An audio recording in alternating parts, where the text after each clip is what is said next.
Bonjour à tous, ici Thomas Moody et je vais vous parler de photographie. Aujourd'hui on va parler de livres photos mais pas exactement comme d'habitude, vous allez voir ça, on va plutôt parler du monde de l'édition photographique. Donc le sujet ça va pas être de fabriquer vos livres ou les acheter, j'ai déjà fait une vidéo sur ça qui doit être quelque part par ici, c'est plus de montrer l'envers du décor côté édition. Pourquoi? Parce que ces dernières années, le nombre de maisons d'édition de livres photographiques a explosé, mais il n'a jamais été aussi difficile de vendre un livre photo. Et on va voir dans cette vidéo un peu pourquoi. Je suis pas en train d'inventer l'eau chaude là, je me suis inspiré d'un article que j'ai trouvé génial de Nine Lives, je vous mets le lien en dessous si vous voulez le lire, il n'y a pas de souci, mais globalement je vais vous le résumer dans la vidéo, avec quelques petits trucs de ma touche, mais vous avez l'idée. Commençons par un petit rappel du contexte. En 2 décennies, donc depuis le début des années 2000 à peu près, le nombre d'éditeurs spécialisés dans le livre photographique en France a été multiplié par 5. 5. Mais en face de ça, s'il y a un essor des maisons d'édition, produire un livre photographique ça coûte très cher. Alors le ministère de la Culture, c'est bien ça, dit que produire un livre photographique coûte en moyenne 33 000 €, ce qui est une très grosse somme, qui est 15 fois supérieure à ce que coûte un roman en moyenne. Alors 33 000 €, moi ça m'étonne un petit peu, pour plusieurs raisons. Je pense que quand ils prennent tous les éditeurs de livres photo, ils prennent des très gros éditeurs aussi, Delpire, Phaidon, Steidl, alors ça Phaidon, Steidl, c'est pas des Français. Mais en France, on a par exemple La Martinière qui fait pas mal de livres photo, etc. On a Flammarion qui en fait quelques-uns, on a les photopoches. Je pense qu'ils prennent quelques grosses maisons qui vont avoir tendance peut-être à gonfler un peu les chiffres parce qu'ils vont faire des grosses prods. Personnellement, si on m'avait posé la question de mon expérience et de ma connaissance du milieu, j'aurais dit 15 000 € à peu près. Mon livre d'Orlando, il avait coûté 12 000 à faire, à peu près, pour 380 exemplaires. Donc quand ils disent un projet qui coûte 33 000, peut-être qu'il y a beaucoup de titres. Pour 1000 exemplaires, c'est à peu près cohérent. Donc voilà, c'est juste pour vous donner un petit peu des indicateurs. En moyenne, ils disent 33 000 €. Moi, je considère que c'est plutôt sur 15 000. Et j'ai vu des projets se lancer avec moins de ça. Hein, si vous voulez lancer votre premier livre photo à petit tirage, etc. On peut le faire aussi à moins cher, ça se bricole très bien. Vous devez d'ailleurs le voir régulièrement si vous me suivez. Dans la newsletter, je partage régulièrement les crowdfunding auxquels je souscris. Donc les bouquins qu'on paye et qui sont fabriqués après. Quand en général j'en achète un, je le partage pour que le projet voit le jour parce que j'y tiens. Mais voilà, vous voyez qu'il y en a qui passent avec des sommes à 5 000 €, le projet se fait, des fois c'est 10 000, etc. Donc c'est pas forcément une porte infranchissable non plus, quoi. Donc on se rend compte que c'est un investissement qui est risqué pour les éditeurs, c'est une grosse somme, et en même temps c'est difficile de les vendre. On va voir un peu comment ils se dépatouillent de tout ça de leur côté. Pour commencer déjà, le secteur il est jugé comme fragile. Dans l'article de Nine Lives, ils ont sondé tous les éditeurs, il y en a 23% qui jugent l'état du secteur satisfaisant, je pense que c'est plutôt les grosses maisons d'édition, une grosse moitié qui le trouvent fragile, et les derniers 23% c'est les gens qui le trouvent en danger. Donc la tendance globale c'est plutôt que ça va pas trop. Et l'une des raisons de ça, parce que l'article est assez récent, c'est tout simplement la guerre en Ukraine. Il y a eu une explosion du coût du papier, et en moyenne ils sont à plus 27%, donc forcément quand vous avez des coûts de prod qui sont déjà élevés, 27% sur votre matière première, ça pique très très fort. Je travaillais pour Canon, la branche où je suis était revendue, mais bref, on va pas rentrer dedans. Du fait de travailler pour Canon et d'avoir une partie de l'activité qui consistait à placer des copieurs et compagnie, qui n'était pas la mienne, mais encore une fois je rentre pas dedans, l'impact du papier c'est quelque chose de véridique, qu'on a senti auprès de nos clients, etc. Donc c'est avéré quoi. Ce qui fait que oui, quand les éditeurs disent plus 27% ça fait mal, plus 27% ça fait vraiment très mal. Et ça crée un espèce de paradoxe entre d'un côté une offre sur le marché qui est pléthorique, et de l'autre côté un secteur qui est jugé comme fragile. Il faut aussi se poser la question de quel côté on se met. Côté éditeur, évidemment la situation elle n'est pas toujours très rose. De l'autre côté pour les photographes, c'est rose pâle, on pourrait dire, c'est-à-dire à court terme c'est très bien, parce qu'à court terme, nous le fait que l'offre elle soit très diversifiée, c'est super parce que à chaque fois que je veux dépenser un petit peu de sous dans des livres photos, je sais pas quoi acheter tellement il y a de choix. Donc pour nous c'est top, il y a une offre diversifiée et c'est trop bien. Mais à long terme c'est pas bien parce que si le secteur est fragile et que tout le monde se pète la gueule, on va revenir à une époque où il y aura que ceux qui ont les épaules les plus solides qui vont rester. Et ça c'est pas chouette du tout. Donc à très court terme, ok on achète plein de bouquins, mais sur le long terme il faudrait que ça se redresse et que ça fonctionne bien pour que tout le monde y trouve son compte. Et donc oui, les éditeurs photo publient de plus en plus de livres. En moyenne ils publient 7,5 titres par an. Pourquoi? Parce que le livre photo c'est devenu vraiment quelque chose d'essentiel dans la carrière des photographes, peut-être plus que les grandes expositions maintenant, je sais pas, je m'avance peut-être un peu, mais c'est devenu quelque chose d'essentiel, on est photographe, on veut faire carrière, on doit sortir son livre, ce qui fait qu'il y en a même plusieurs qui sont prêts à l'autofinancer pour le lancer. Alors, je vais peut-être dire une bêtise, et j'espère pas en dire une, et si je la dis, Jonathan, tu me corrigeras, mais je crois que Jonathan Bertin, le livre qu'il a sorti sur New York, pour moi, c'était un autofinancement. Il l'a financé, sorti, il s'est remboursé avec les ventes, mais je crois pas qu'il y ait de crowdfunding sur celui-là. Et pour moi, c'est de l'auto-édition.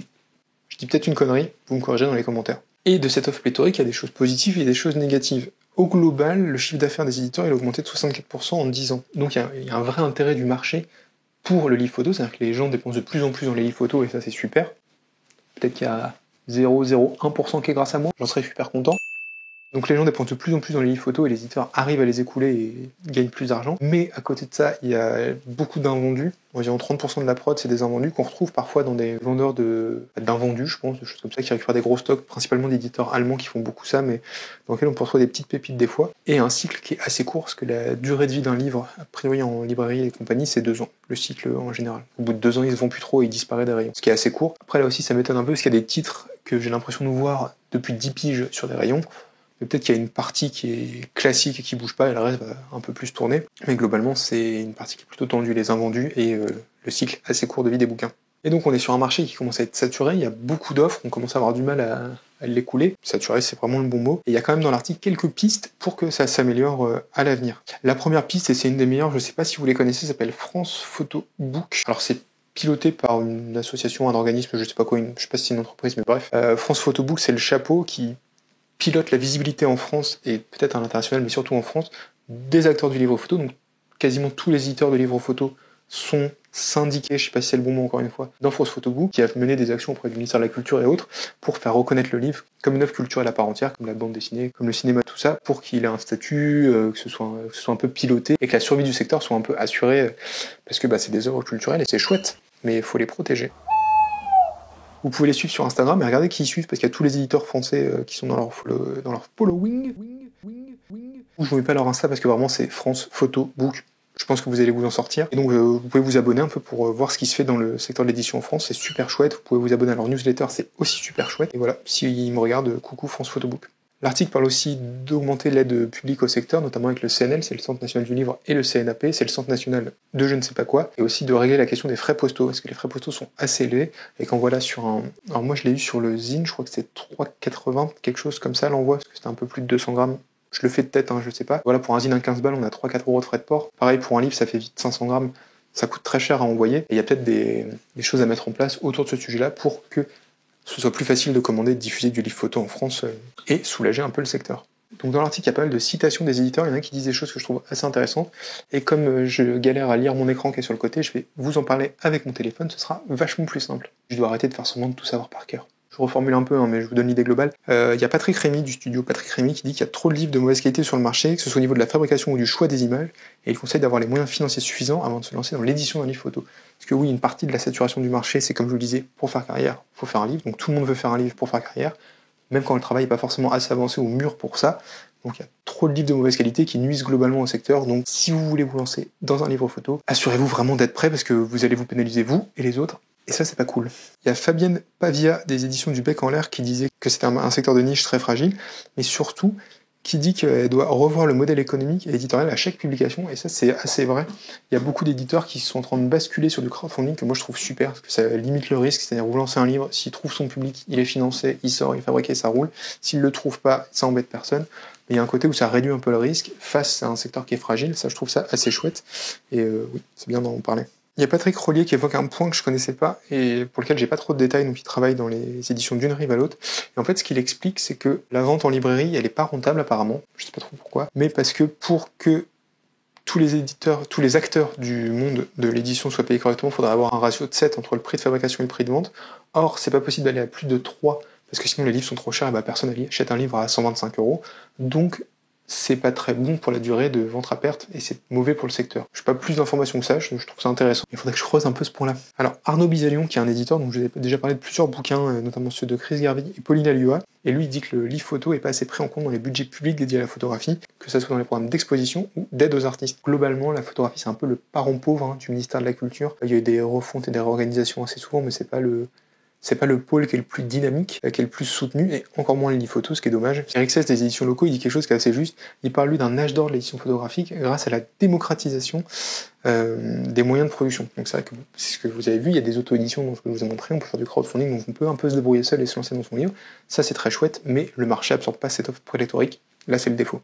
Il y a Éric Lebrun des éditions Leitmotiv, alors c'est des éditions de la région lilloise, hein, ils sont juste à côté de chez moi. Lui, il appelle à promouvoir le genre du livre photographique auprès des libraires, à le faire connaître comme un objet culturel à part entière et pas comme juste un truc que font les photographes dans leur coin. Un peu comme la bande dessinée, vraiment comme un objet à part entière, ou le jeu vidéo, à mener des actions pour ça, et c'est ce que fait France Photobooks, donc ça c'est assez chouette. Pierre Bessard, je sais plus d'où il sort, de quelle maison d'édition, mais lui il parlait de mettre en place des politiques d'achat de livres photos dans les institutions publiques, comme le font certaines bibliothèques, etc., pour être sûr d'en écouler une partie, par exemple que les musées français dédiés à la photographie souscrivent et achètent régulièrement des titres pour écouler un peu l'offre et que le secteur soit soutenu, et aussi qu'il soit diffusé partout, donc ça c'est une très bonne idée.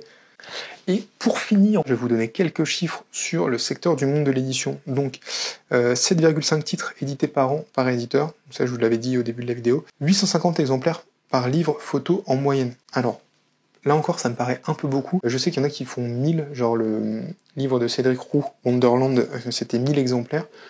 Pour moi, c'est plutôt 500 en général, enfin 500, 750, dans cette fourchette-là. 850, ça me paraît beaucoup quoi, en moyenne. Encore une fois, je pense qu'elle est un peu plus basse, mais c'est peut-être parce qu'il y a des gros éditeurs dedans qui du coup ont tendance à monter les chiffres. La médiane, on va dire, doit être un peu plus basse que ça. 40 €, c'est le prix moyen d'un livre photo, c'est vrai. 17 000 €, c'est le coût moyen de production d'un livre. Ce qui est bizarre, parce que tout à l'heure, il disait 33 000. C'est un peu raccord à ce que je vous disais tout à l'heure. J'étais plus sur 12 000 comme ordre d'idée dans la tête. 30% d'un vendu par titre, 2 ans de vie en moyenne pour un bouquin, 27% d'augmentation du coût du papier, plus 64% pour l'évolution du chiffre d'affaires les 10 dernières années, ce qui est très cool. Et enfin, la dernière info, les droits d'auteur pour le photographe, en général, c'est 7% d'un titre. Voilà, vous savez tout.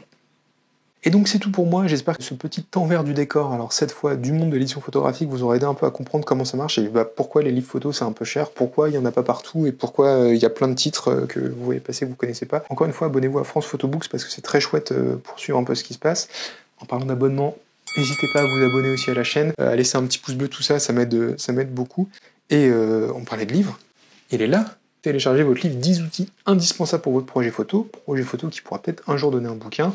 Et vous y trouverez dedans tout ce dont vous avez besoin. Moi je vous dis à dans 2 semaines, ce qui sera sans doute l'année prochaine.